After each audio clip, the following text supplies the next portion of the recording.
আসসালামু আলাইকুম। আমি মোহাম্মদ জয়নাল আবেদিন তুরস্কের ইস্তানবুল থেকে আপনাদের সাথে আছি।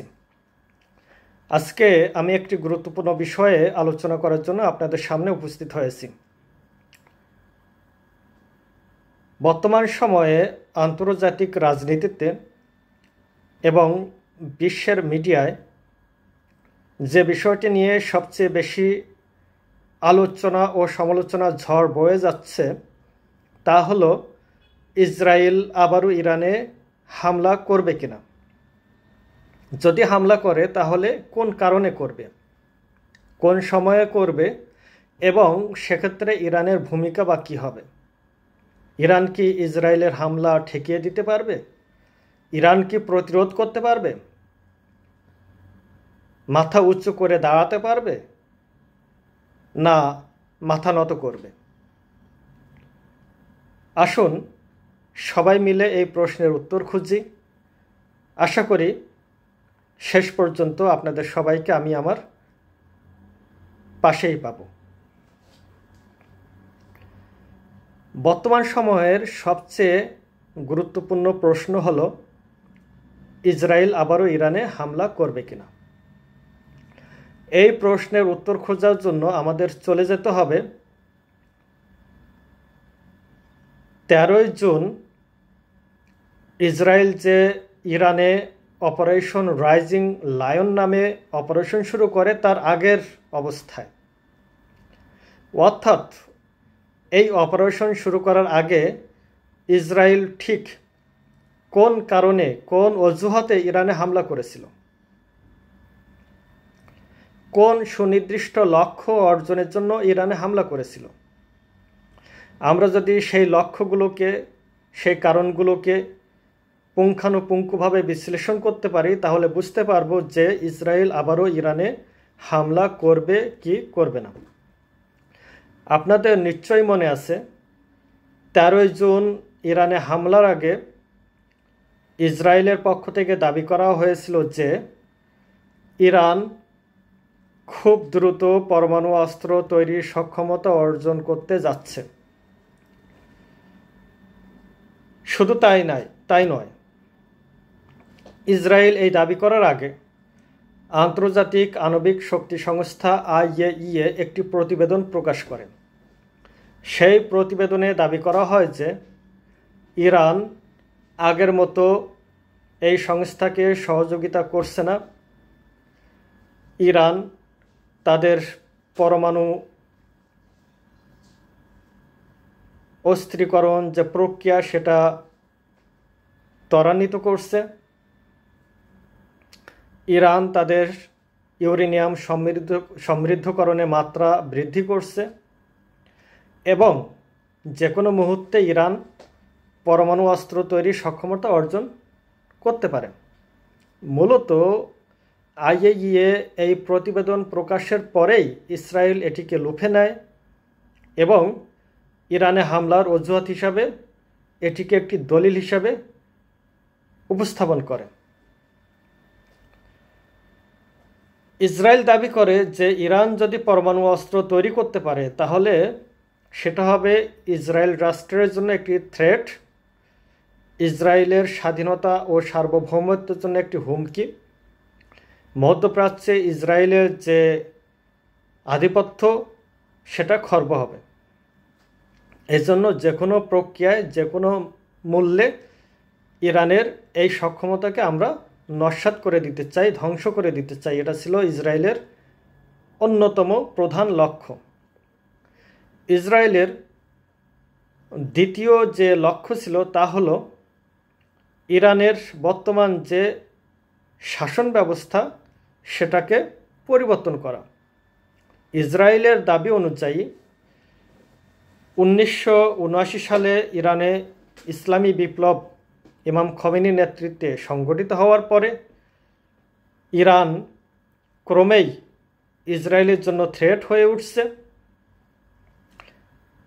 ইরান শুধু নিজেই থ্রেট হয়ে উঠছে না, বরং ইসরায়েলের চারপাশে যে মুসলিম রাষ্ট্রগুলো রয়েছে সেই রাষ্ট্রগুলোতে প্রক্সি বিভিন্ন গ্রুপ তৈরি করে ইসরায়েলের বিরুদ্ধে ব্যবহার করছে। ইরাক থেকে শুরু করে সিরিয়া, লেবানন, ইয়েমেন, বিভিন্ন জায়গায় ইসরায়েল প্রক্সি গ্রুপ তৈরি করে ইসরায়েলের বিরুদ্ধে ব্যবহার করছে। এজন্য ইসরায়েল প্রথমে এই প্রক্সিগুলোকে দুর্বল করে দিছে। ইয়েমেনের আনসারুল্লাহ, ফিলিস্তিনের হামাস, লেবাননের হিজবুল্লাহ, সিরিয়াতে বাশার আল আসাদের পতন, ইরাকে শিয়া যে গোষ্ঠী আছে এগুলোর বিরুদ্ধে অভিযান চালিয়ে এগুলোকে দুর্বল করার পরে ইসরায়েল বলছে যে এখন ইরানকে দুর্বল করতে হবে, ইরানের শাসন ব্যবস্থাকে পরিবর্তন করতে হবে। যদি ইরানের শাসন ব্যবস্থাকে পরিবর্তন করতে না পারি তাহলে ইরান তার ভেতর থেকে এবং বাইরে থেকে এই প্রক্সিগুলোকে ব্যবহার করে ইসরায়েলের জন্য দিন দিন হুমকি হয়ে উঠছে। ইসরায়েলের তৃতীয় লক্ষ্য যেটি ছিল সেটি হলো ইরানের যে প্রতিরোধ সক্ষমতা সেটাকে ধ্বংস করে দেয়া। অর্থাৎ ইরান যে ইয়েমেনের আনসারুল্লাহ হুতি বাহিনীকে ব্যালিস্টিক ক্ষেপণাস্ত্রের যে প্রযুক্তি হস্তান্তর করছে, অথবা হিজবুল্লাহকে যে দিনের পর দিন অস্ত্র দিচ্ছে, প্রযুক্তি দিচ্ছে, অর্থ দিচ্ছে, এবং নিজেই যে ব্যালিস্টিক ক্ষেপণাস্ত্র কর্মসূচি অব্যাহত রেখেছে, সুপারসনিক হাইপারসনিক যে ক্ষেপণাস্ত্র কর্মসূচি অব্যাহত রেখেছে, যদি ইরান এই সক্ষমতা দিন দিন বৃদ্ধি করতে থাকে তাহলে একটা পর্যায়ে ইসরায়েলের জন্য এটা ভয়ঙ্কর এক থ্রেট হয়ে উঠবে। মূলত এই তিনটি লক্ষ্যের কথা বলেই ইসরায়েল 13 জুন ইরানে হামলা করে। প্রথমত ইরানের পরমাণু সক্ষমতাকে নস্যাৎ করা, ইরানের শাসন ব্যবস্থাকে উৎখাত করা, ইরানের সামরিক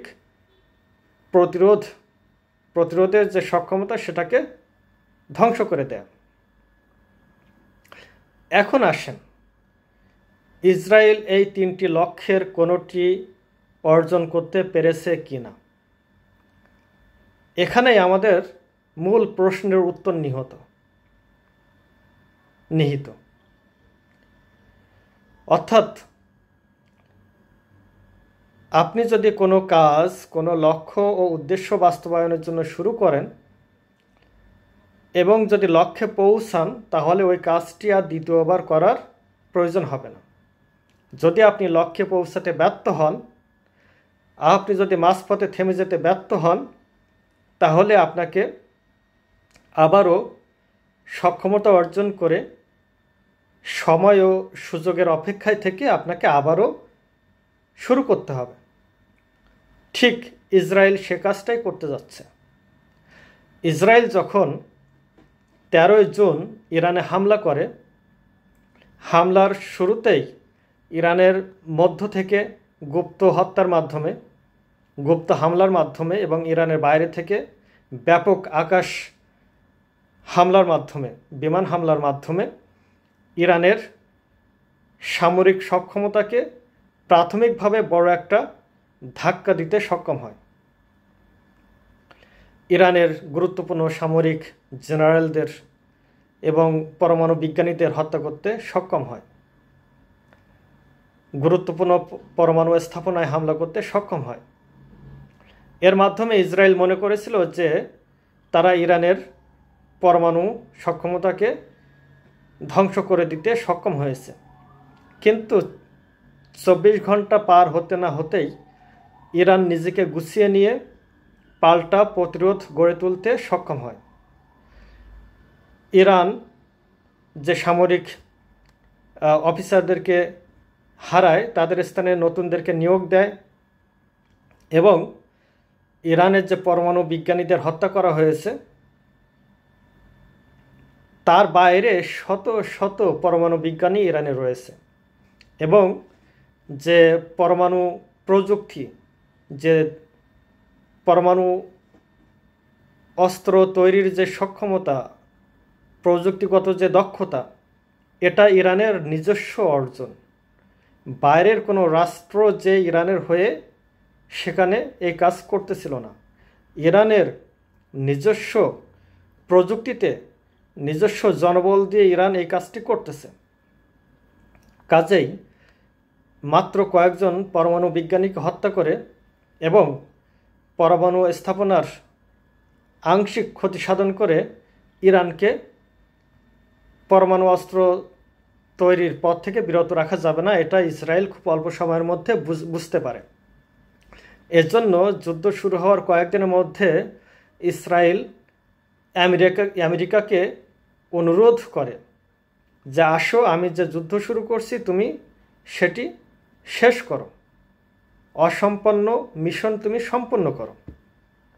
অর্থাৎ ইরানের ভূগর্ভস্থ যে পরমাণু স্থাপনা রয়েছে, বিশেষ করে ফোর্ডোতে, সেখানে হামলা করার সক্ষমতা ইসরায়েলের নেই।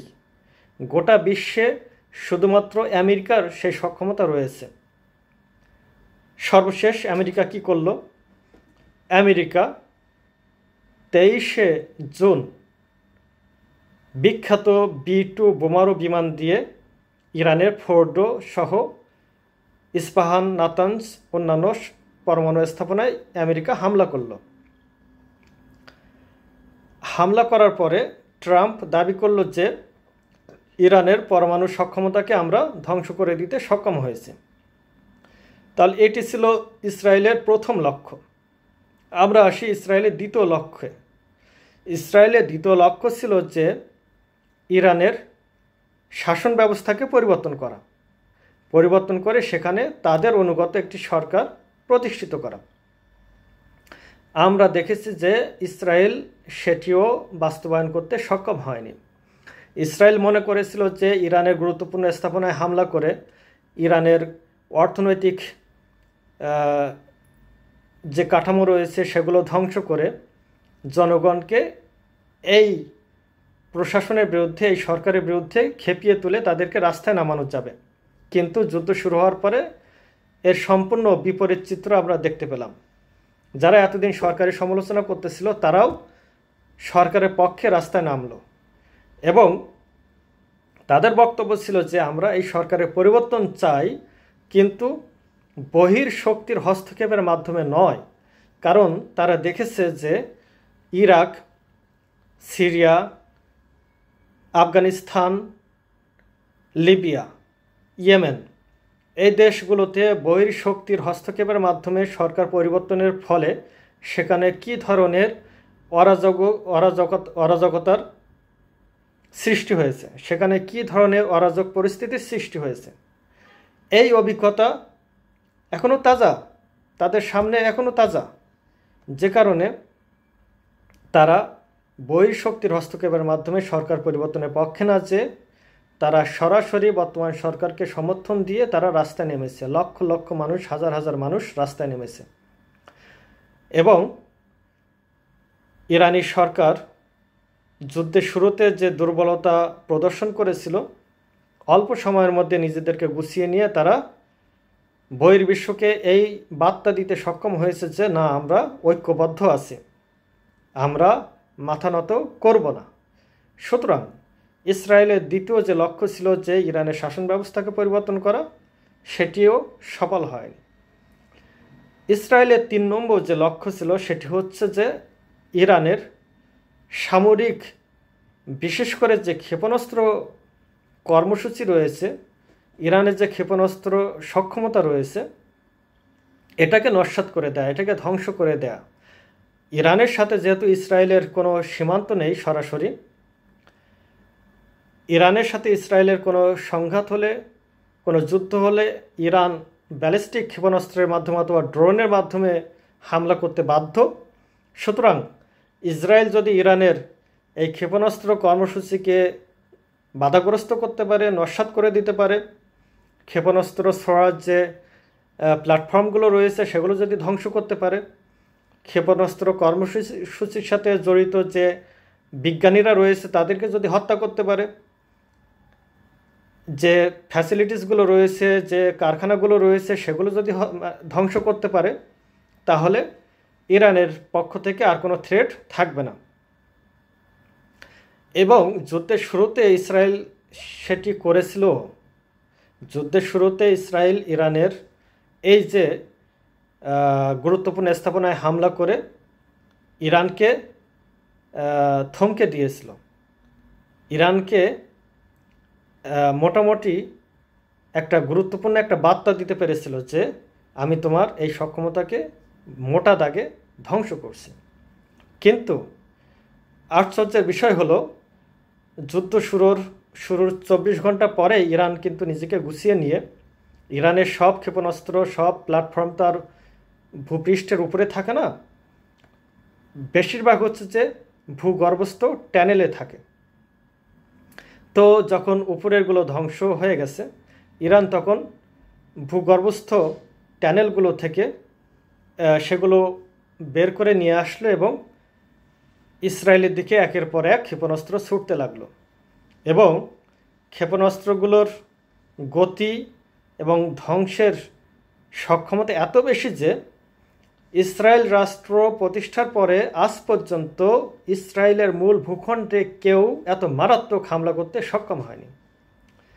সুতরাং ইসরায়েল যখন দেখল যে ইরান থেকে ব্যাপক মাত্রায় হামলা হচ্ছে তার নিজের ভূখণ্ডে এবং এই হামলা প্রতিহত করতে চেয়ে সে হিমশিম খাচ্ছে এবং তার আকাশ প্রতিরক্ষার জন্য ব্যবহৃত যে ক্ষেপণাস্ত্র সেগুলোর মজুত ক্রমেই কমে যাচ্ছে, শেষ মুহূর্তে এসে যুদ্ধবিরতি চুক্তিতে সম্মত হলো, অর্থাৎ একটা চুক্তি করতে বাধ্য হলো।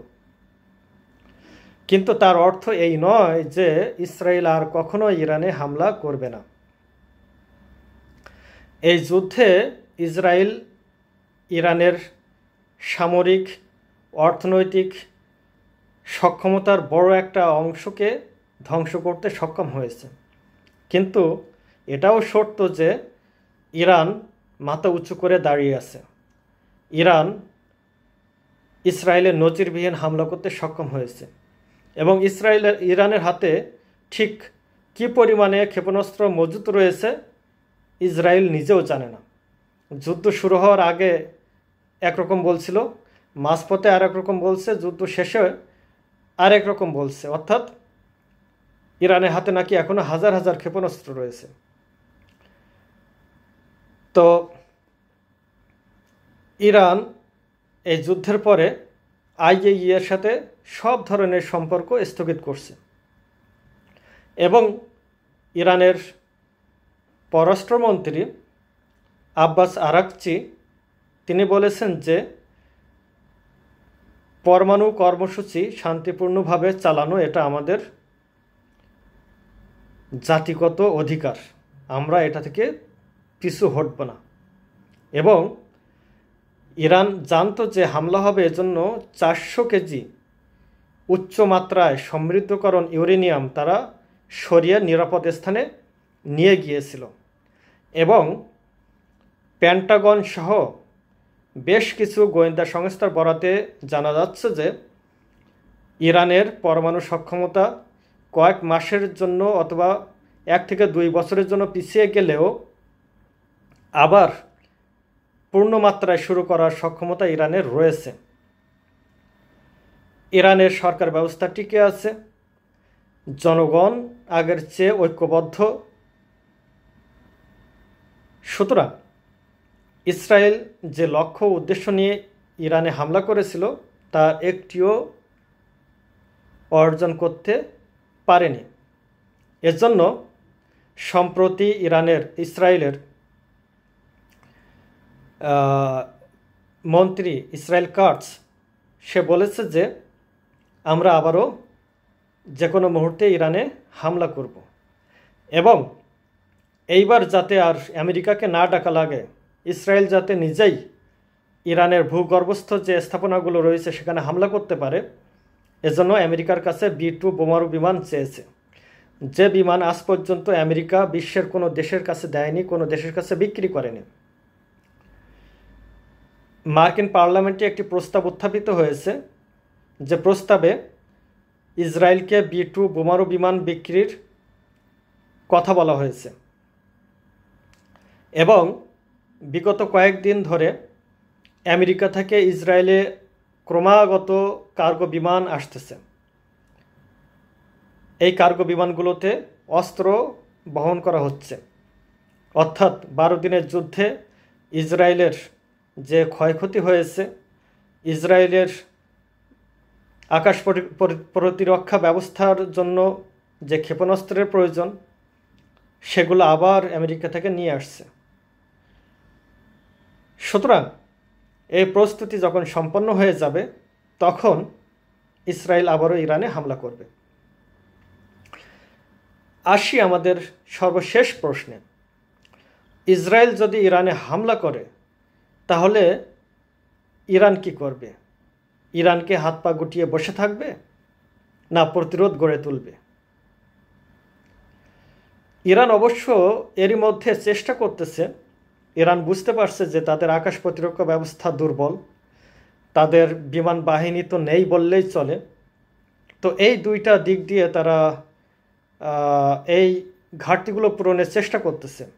যুদ্ধের পরে ইরানের পররাষ্ট্রমন্ত্রী রাশিয়া সফরে পুতিনের সাথে দেখা করেছেন। অন্য একটি প্রতিনিধি দল চীন সফর করেছে। তো রাশিয়া ইরানকে প্রতিশ্রুত অনুযায়ী যুদ্ধবিমান দেয়নি অথবা সাহায্য করেনি।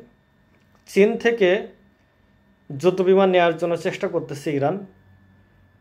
J-10 যে যুদ্ধবিমান আছে, ওইটা নেওয়ার চেষ্টা করতেছে ইরান।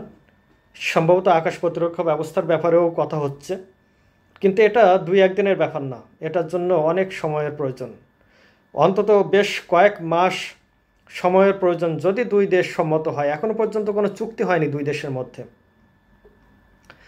তো ইসরায়েল চেষ্টা করবে ইরান এই সক্ষমতা অর্জনের আগেই আবারও ইরানে হামলা করার চেষ্টা করবে। আপনাদের কি মনে হয়, ইসরায়েল কি আবারও ইরানে হামলা করবে? আপনাদের মতামত জানাতে ভুলবেন না। আবারও দেখা হবে অন্য কোনো ভিডিওতে, অন্য কোনো বিষয় নিয়ে। সে পর্যন্ত ভালো থাকুন, সুস্থ থাকুন। আল্লাহ হাফেজ।